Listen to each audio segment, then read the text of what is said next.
નમસ્તે વિદ્યાર્થી મિત્રો, ગુડ મોર્નિંગ. ધોરણ 6 વિષય ગણિત. એની અંદર આપણે જોઈએ છે ચેપ્ટર 2 પૂર્ણાંક સંખ્યાઓ. તો ગયા લેક્ચરની અંદર આપણે શું જોયું હતું તો કે સ્વાધ્યાય આપણે પૂરું કરેલું હતું, સ્વાધ્યાય 2.2. સ્વાધ્યાય પૂરું કર્યા પછી આપણે થોડીક થિયરી જોઈ હતી કે ડોટ્સ, જે ડોટ્સ છે એ ડોટ્સ દ્વારા આપણે શું કર્યા હતા, આકૃતિઓ બનાવેલી હતી. તો આપણને પહેલો ક્વેશ્ચન એવો પૂછેલો હતો કે કેટલા ડોટ્સ એવી કઈ સંખ્યા છે કે કેવળ રેખાના રૂપમાં જ આપણે એને દર્શાવી શકાય. તો એવી કઈ સંખ્યા હતી કે જેને આપણે રેખાના સ્વરૂપમાં દર્શાવી શકાય. તો આપણે કાલે વાત કરેલી કે એક ટપકું તમે કરો તો રેખા દોરી શકાતી નથી. તમે બે ટપકા કરો તો તમે બંને ટપકાને જોઈન્ટ કરો એટલે એક રેખા સ્વરૂપે દર્શાવી શકાય છે. એવી રીતે ત્રણ ટપકા દોરો તો પણ રેખાના સ્વરૂપે દર્શાવી શકાય. તો એનો જવાબ શું આવે તો કે સંખ્યા 1 સિવાયની જે પણ સંખ્યાઓ છે એને રેખા સ્વરૂપે દર્શાવી શકાય છે. ત્યાર પછી એવું હતું કે કઈ સંખ્યાઓ છે એને ચોરસના રૂપમાં દર્શાવી શકાય. શું બનાવવાનું છે? ચોરસ બનાવવાનું છે. તો ચોરસ બનાવવા માટે કેવી સંખ્યાઓ લીધેલી હતી તો કે વર્ગવાળી સંખ્યાઓ. કેવી સંખ્યાઓ? વર્ગ હોય તેવી સંખ્યાઓ. ધારો કે 2 નો વર્ગ કેટલો છે? 2 નો વર્ગ કરો તો કે 4 થાય. તો આ 4 સંખ્યા તમે જોઈ લો, 4 ટપકા કરો 1 2 3 4. તો ચારે ટપકાને તમે જોડો તો ચોરસ દર્શાવી શકો છો. તો આવી જ રીતે વર્ગવાળી સંખ્યા 3 નો વર્ગ કરો તો 3 તેરી 9. તો આપણે 9 ટપકા કરવાના. 1 2 3 4 5 6 7 8 9. હવે આ 9 ટપકા જે કરેલા છે એને આપણે શું કરવાના? જોઈન્ટ કરવાના. પડી ગઈ સમજ? તો અહીંયા ટપકા આપણે એ રીતે કરવાના છે કે જે તમે આકૃતિ માંગી છે તેવી બનાવી શકો. કેવી માંગેલી હતી? ચોરસ. તો આપણે ચોરસ આકૃતિ બનાવવાની હતી. પડી ગઈ ખબર? ત્યાર પછી ત્રીજો સવાલ એવો હતો કે કઈ સંખ્યાઓને લંબચોરસના રૂપમાં દર્શાવી શકાય. તો કે લંબચોરસના રૂપમાં દર્શાવવા માટે આપણે કેવી સંખ્યાઓ લીધી હતી તો કે 2 ના ગુણકમાં હોય તેવી. લંબચોરસ બતાવવા માટે કેવી સંખ્યા? 2 ના ગુણકમાં હોય તેવી સંખ્યાઓ લીધેલી હતી. તો 2 ના ગુણકમાં એટલે એને શું કરવાનું? કોઈ પણ સંખ્યાને 2 વડે ગુણવાના. ધારો કે હું 3 સંખ્યા છે તો 3 ને હું 2 વડે ગુણું તો કેટલા થાય? 3 દુ 6 થાય. તો કેટલા ટપકા દોરવાના? 6 ટપકા. કેમ? 6 ટપકા એવા મૂકવાના કે લંબચોરસ આકાર આપણો બને. તો કે 1 2 3 4 5 6 બની ગયો લંબચોરસ આકાર. પડી ગઈ સમજ? ત્યાર પછી એવી 7 સંખ્યાઓ હતી કે જે ત્રિકોણના સ્વરૂપમાં દર્શાવી શકાય. તો એવી 7 સંખ્યા કઈ હતી તો કે 3 6 9 12 15 પછી 21 અને 28. આ 7 સંખ્યા એવી હતી કે જેને ત્રિકોણના સ્વરૂપમાં દર્શાવી શકાય છે. હવે ત્યાર પછી આપણે જોઈએ સ્વાધ્યાય 2.3.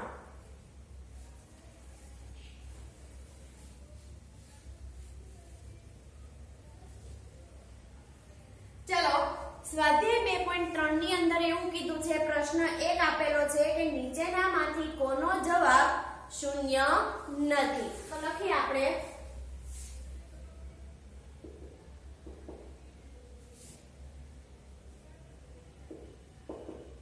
નીચેનામાંથી કોનો જવાબ શૂન્ય નથી. ચલો, A 1 + 0, B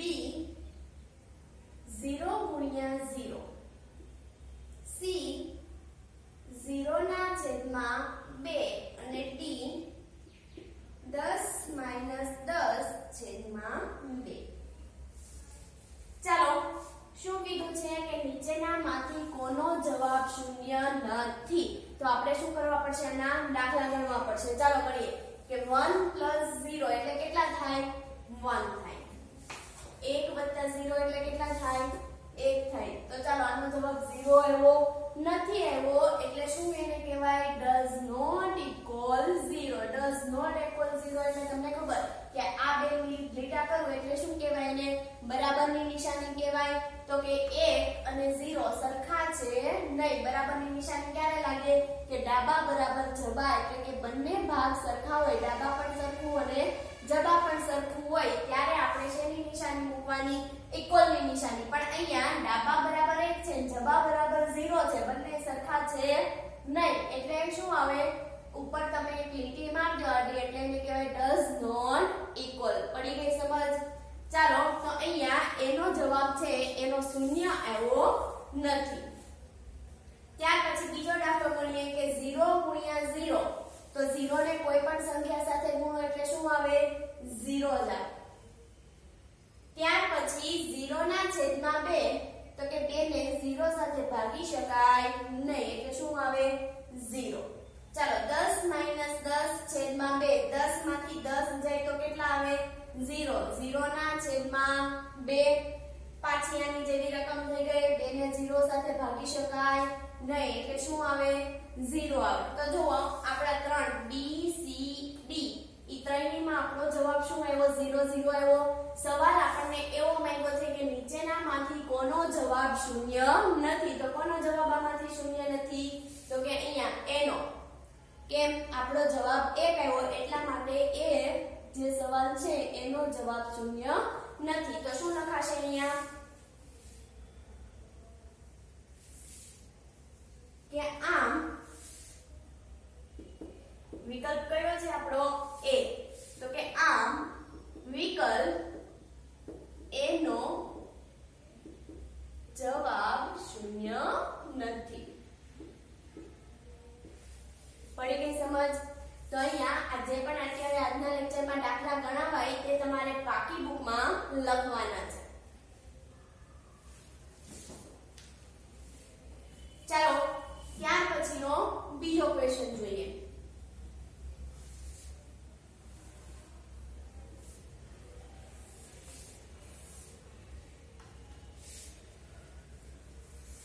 પ્રશ્ન 2 એવું કહે છે કે આપણને એક સવાલ આપેલો છે. એને એવું કહે છે કે જો બે પૂર્ણ સંખ્યાઓનો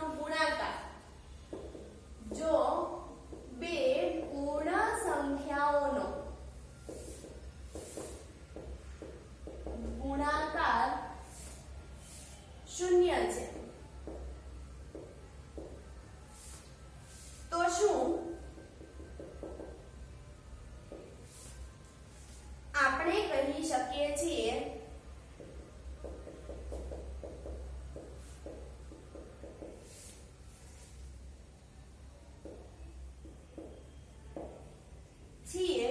કે આ સંખ્યાઓમાંથી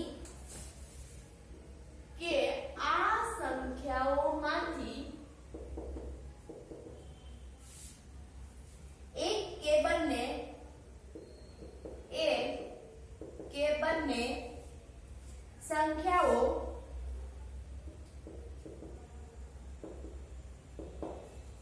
શૂન્ય હોવી જોઈએ.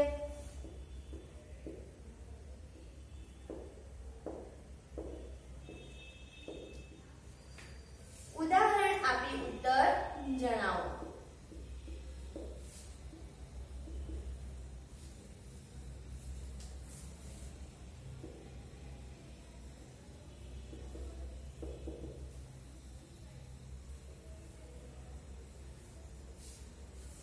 ચલો શું આપણી પાસે માંગેલું છે તો કે જો બે પૂર્ણ સંખ્યાઓનો ગુણાકાર શૂન્ય છે.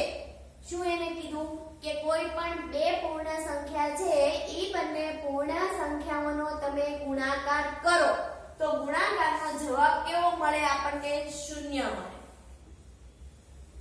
પડી ગઈ ખબર કે કોઈ પણ બે પૂર્ણ સંખ્યાઓનો ગુણાકાર કરો તો તેનો જવાબ આપણને કેટલો મળે? શૂન્ય મળે છે. એવું કહી દીધું છે.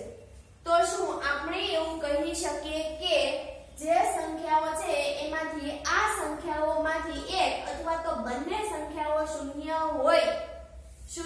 હોવી જોઈએ. એટલે કે એક અથવા તો બંને સંખ્યા જો શૂન્ય હોય તો જ આપણો શૂન્ય જવાબ આવે. એવું શક્ય છે જો હા હોય તો ઉદાહરણ આપી સમજાવવાનું છે અને ન હોય તો પણ ઉદાહરણ આપીને સમજાવવાનું છે.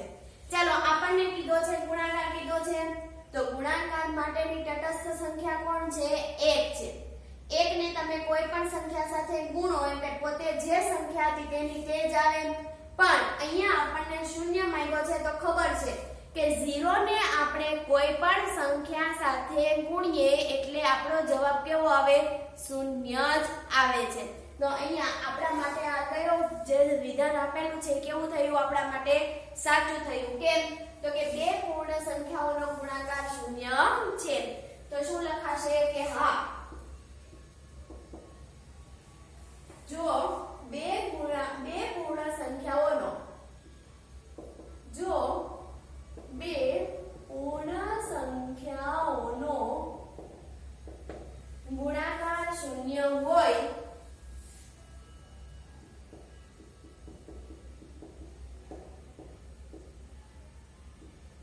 ગુણાકાર શૂન્ય હોય તો આપણને કેટલી સંખ્યા કીધી? 1 અથવા તો બંને સંખ્યાઓ શૂન્ય હોવી જોઈએ. શૂન્ય હોય તો આપેલી બે સંખ્યાઓમાં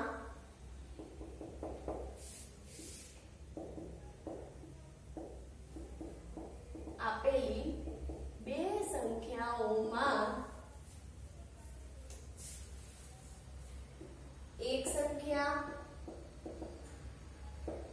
અથવા બંને સંખ્યા શૂન્ય પડી ગઈ સમજ? ચાલો આપણને ઉદાહરણ જોવાના કીધા છે તો આપણે ઉદાહરણ જોઈ લઈએ. ઉદાહરણની અંદર આપણને કીધું છે કે કોઈ પણ ઉદાહરણ લઈ લો, આપણે જાતે જ લેવાનું છે. ચાલો 3 ને હું શૂન્ય સાથે ગુણું તો 3 ને 0 સાથે ગુણું તો શું આવે? 0. કેમ કે 0 ને કોઈ પણ સંખ્યા સાથે ગુણો એટલે 0 જ આવે. ત્યાર પછી 15 ગુણ્યા 0, 15 ને 0 વડે ગુણો તો પણ 0, 0 ગુણ્યા 0 કરો તો પણ 0. પડી ગઈ સમજ? તો અહીંયા ગુણાકાર છે 15 અને 3 નો આપણે 15 અને 0 નો ગુણાકાર કર્યો તો પણ શું આવ્યો? ગુણાકાર શૂન્ય છે. તો લખી શકાય અહીંયા કે ગુણાકાર કેવો છે? શૂન્ય છે. આને પણ લખી શકાય ગુણાકાર કેવો? તો કે શૂન્ય છે. પડી ગઈ સમજ? અહીંયા જોવો તમે બે પૂર્ણ સંખ્યા કેવી લીધી? 0 0 લીધી તો પણ એનો ગુણાકાર કેવો આવ્યો? 0 જ આવ્યો. એટલા માટે ગુણાકાર કેવો છે? તો કે શૂન્ય છે. તો આથી લખી શકાય કે 0 ને કોઈ પણ સંખ્યા સાથે ગુણો એટલે શું આવે? શૂન્ય જ આવે છે.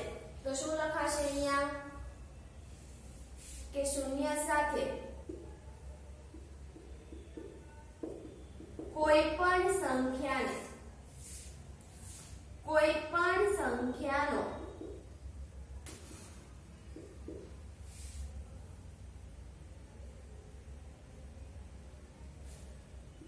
સંખ્યાઓનો ગુણાકાર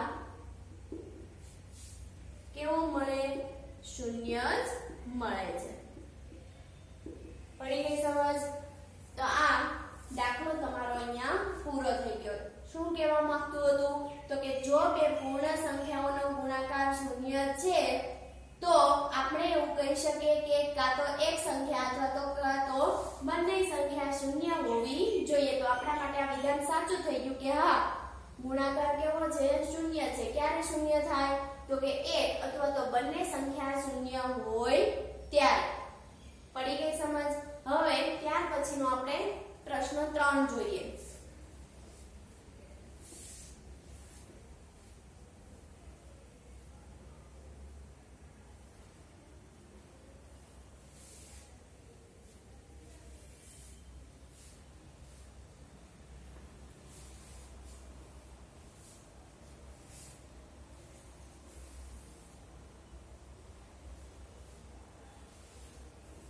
चलो प्रश्न 3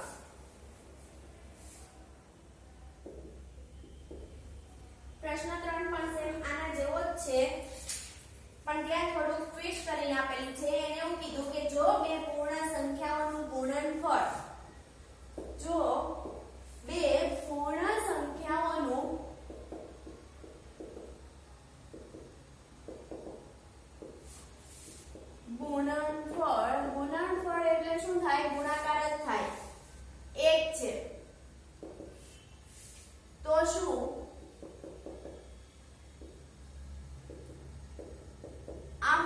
કહી શકીએ છીએ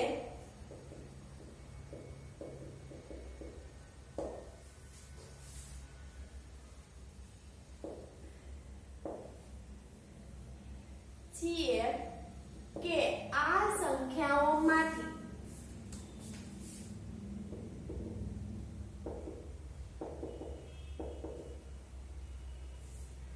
એક કે બંને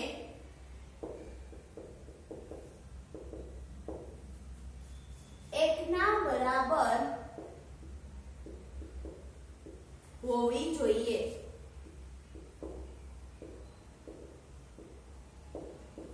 ઉદાહરણ આપી ઉત્તર જણાવો.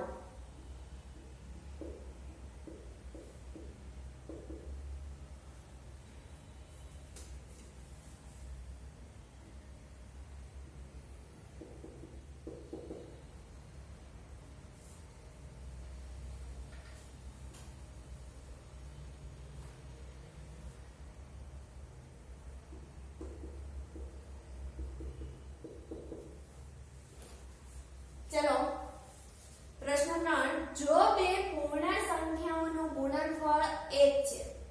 પૂર્ણ સંખ્યા કેટલી 2 ઈ બંને સંખ્યાઓનું ગુણનફળ એટલે શું થાય ગુણાકાર કે બે પૂર્ણ સંખ્યાઓનો ગુણાકાર કર્યો ત્યારે એનો ગુણાકારનો જવાબ કેટલો આવ્યો 1 આવ્યો. ત્યાં આપણને શું આપ્યું હતું શૂન્ય આપ્યું હતું ને. હવે એની જગ્યાએ શું આવ્યો 1 આવ્યો. તો શું આપણે એવું કહી શકીએ છીએ કે આ સંખ્યાઓમાંથી એક કે બંને એકના બરાબર હોવી જોઈએ અથવા એક કે બંને એનો મતલબ શું થાય કે જે સંખ્યા બે પૂર્ણ લીધી છે એ બંને એક સંખ્યા અથવા તો બંને પૂર્ણ સંખ્યા એકના બરાબર હોવી જોઈએ કે બંને સંખ્યાનો તમે ગુણાકાર કરો તો એક આવવો જોઈએ. જો એવું શક્ય હોય તો આપણે શું કરવાની છે ઉદાહરણ આપીને સમજાવવાનું છે. તો અહીંયા તમે જોઈ શકો છો ઉદાહરણની અંદર કે આપણે એક સંખ્યા છે એકને તમે એક સાથે ગુણો તો જવાબ કેટલો આવે 1 આવે. ત્યાર પછીની બીજી કોઈ સંખ્યા લઈ લો કે 3 લઈ લો કે 6 લઈ લો. 6 ને તમે એક સાથે ગુણો તો 6 એકા 6 તો ગુણનફળ આપણે 1 મળ્યું નહીં. 5 લઈ લો 5 ને તમે એક સાથે ગુણો તો 5 એકા 5 ગુણનફળ આપણને 1 મળ્યું નહીં. જે સંખ્યાને તમે એક સાથે ગુણો છો તે જ આપણને સંખ્યા મળે છે. તો અહીંયા તમારા માટે વિધાન કેવું થાય છે વિધાન તમે કોઈ પણ ગુણનફળ એટલે કે 1 ગુણ્યા 1 કર્યો એટલે 1 મળ્યું. 6 ગુણ્યા 1 કર્યો એટલે 6 મળ્યો. 5 ગુણ્યા 1 કર્યો એટલે 5 મળ્યું. તો એનો મતલબ એવો કે બે પૂર્ણ સંખ્યા હોય ત્યારે જ એનું ગુણનફળ 1 થાય છે. તો અહીંયા શું લખાશે તો કે જો બે પૂર્ણ સંખ્યાઓ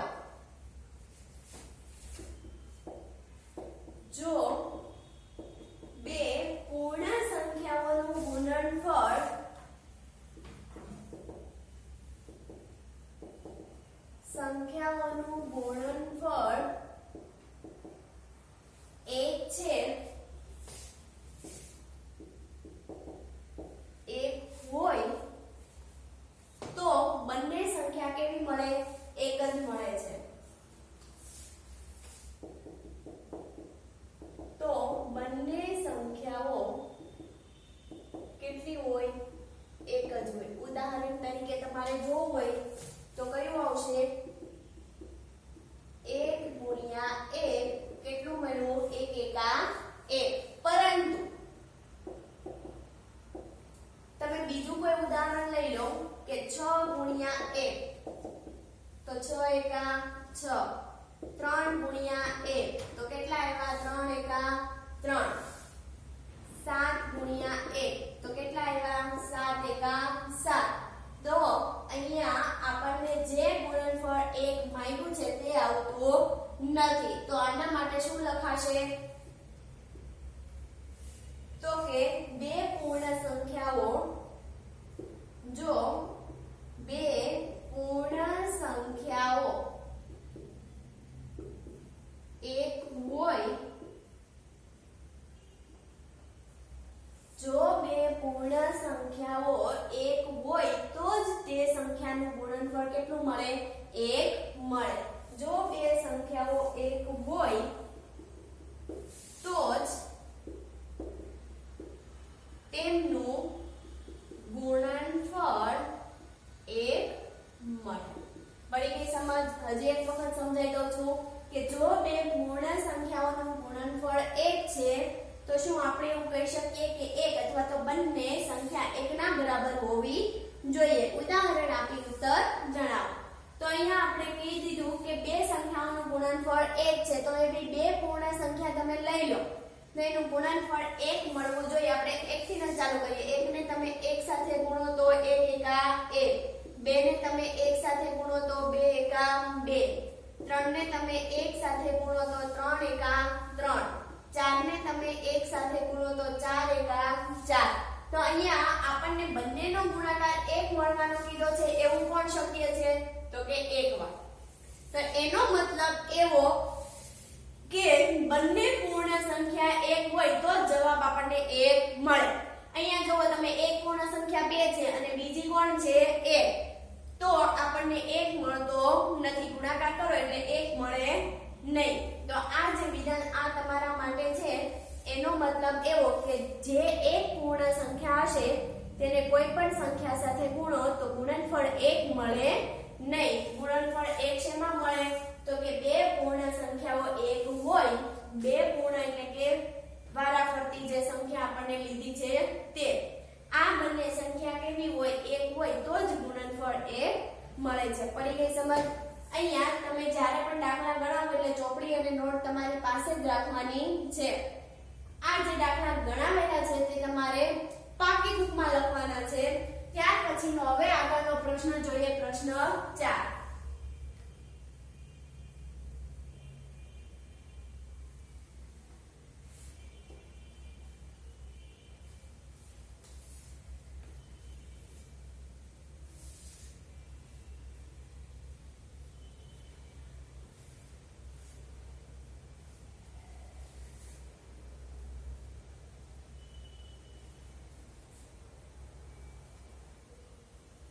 ચલો પ્રશ્ન 4. પ્રશ્ન 4 ની અંદર એવું કીધું છે કે વિભાજનના ગુણધર્મનો ઉપયોગ કરી શોધો. વિભાજનના ગુણધર્મનો ઉપયોગ કરી શોધો. પહેલી રકમ બી આપણને આપી દીધેલી છે 728 ગુણ્યા 101. ચલો કોનો ઉપયોગ કરવાનો કીધો છે? વિભાજનના ગુણધર્મનો. વિભાજનના ગુણધર્મનો ઉપયોગ આપણે શીખી ગયા કઈ રીતે કરવાનો છે. તો આવા જ દાખલા આપણે સ્વાધ્યાય 2.2 માં પણ જોયા હતા કે જ્યાં વિભાજનના ગુણધર્મનો ઉપયોગ કરવાનો હતો ત્યાં આપણે શું કર્યા કે આપણે એવી સંખ્યાના બે ભાગ પાડ્યા કે તેને આપણે શું સરવાળામાં કરી ફેરવી શકીએ. તો એવી કઈ સંખ્યા છે કે જે 16 ના એટલે કે 0 વાળી સંખ્યાની નજીક હોય? તો કે અહીંયા 101 છે. 101 ના ભાગ પાડો તો કયા પડશે? 16 પ્લસ 1. તો કઈ રીતે થાય? 728 ગુણ્યા કૌંસની અંદર 100 પ્લસ 1. 100 પ્લસ 1 કરો એટલે કેટલા થાય? 101. આપણે એવી સંખ્યા લેવાની કે 0 ની નજીક હોય. કેમ? તો કે ગુણાકાર કરવા માટે આપણને સરળતા પડે. ચાલો 728 ને પહેલા કોની સાથે ગુણવાના? 100 સાથે. તો કે 728 ગુણ્યા 100. ત્યાર પછી 728 ને કોની સાથે ગુણવાના? તો કે 1 સાથે. પણ અહીંયા નિશાની કોની આવશે? તો કે પ્લસ છે એટલા માટે પ્લસ. ત્યાર પછી 728 ને આપણે 1 સાથે ગુણીએ. ચાલો ગુણાકાર કરો. તો કે અહીંયા બે 0 વાળી સંખ્યા છે એટલે આપણને સરળતા પડશે ગુણાકારમાં. 728 એકા 728. કેટલા મીંડા છે? તો કે 2 મીંડા મૂકી દો. કોની નિશાની? પ્લસ ની. 728 એકા 728. હવે આ બંનેનો આપણે શું કરવાનો છે સરવાળો. ચાલો 0 + 8 8, 0 + 2 2, 8 + 7 કેટલા થાય 15, 15 નો 5 વધી પડી 1, 2 + 1 3 અને 7 ના 7. કેટલો જવાબ આવ્યો આપણો 73528. કયા ગુણધર્મનો ઉપયોગ કર્યો આપણે તો કે વિભાજનનો ગુણધર્મ. તો અહીંયા લખવાનું કે વિભાજનનો ગુણધર્મ. પડી ગઈ સમજ? હજી એક વખત કહી દઉં છું કે વિભાજનના ગુણધર્મમાં એટલે કે ગુણાકારનું સરવાળા પર વિભાજન. સરવાળા પર વિભાજન કીધું છે એટલે આપણે સરવાળાના સ્વરૂપમાં બદલાવવાનું છે. કોને? તો કે 100 ની નજીક જે આવતો હોય તેને. તો કોણ આવે છે 101. તો એના એવા ભાગ પાડવાના કે મીંડાવાળી એક સંખ્યા આવે અને એની અંદર જેટલા ઘટતા હોય એટલા આપણે ઉમેરવાના. તો અહીંયા 101 માં એટલે કે 100 + 1 એટલે 101 થઈ જાય. ત્યાર પછી 728 ને પહેલી સંખ્યા સાથે ગુણવાના. ત્યાર પછી 728 ને પાછી બીજી સંખ્યા સાથે ગુણવાના. ત્યાર પછીની જે પ્રોસેસ છે તે. પડી ગઈ સમજ? ચાલો ત્યાર પછીનો આપણે બીજો દાખલો જોઈએ.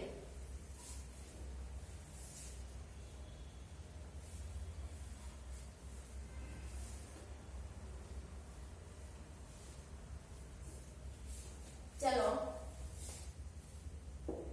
બીજા દાખલાની અંદર આપણને માંગેલું છે 5437 ગુણ્યા 437 ગુણ્યા 1001. ચાલો આની અંદર કોના ભાગ પાડશો તો કે 1001 ના. કેમ? તો કે 1000 ની નજીક છે.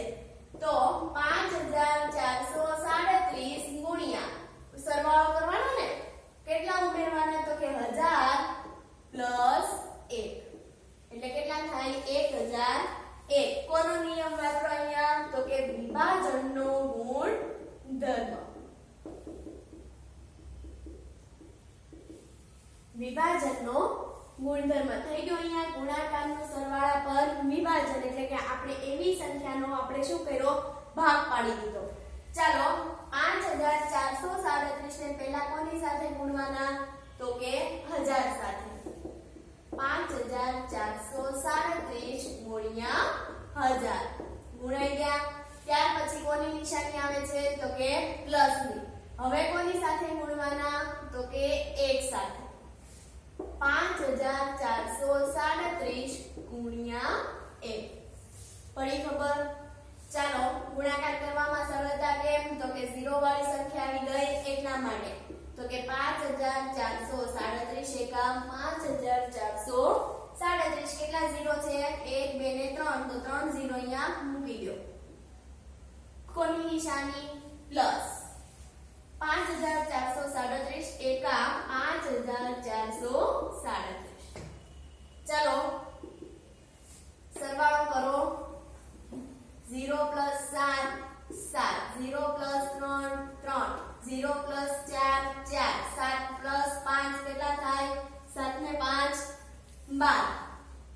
12 નો બગડો વધી પડી 1, 3 ને 1 4, 4 ના 4 અને 5 ના 5. તો કેટલો જવાબ આવ્યો 54,42,437. પડી સમજ? તો આવી જ રીતે જે બાકીના 3 દાખલા છે એ તમને હું હોમવર્કમાં આપીશ. આવડે તે તમારે ગણવાના છે અને જે ન આવડે એ તમને જ્યારે પણ બોલાવીએ ત્યારે તમારે કહેવાનું છે.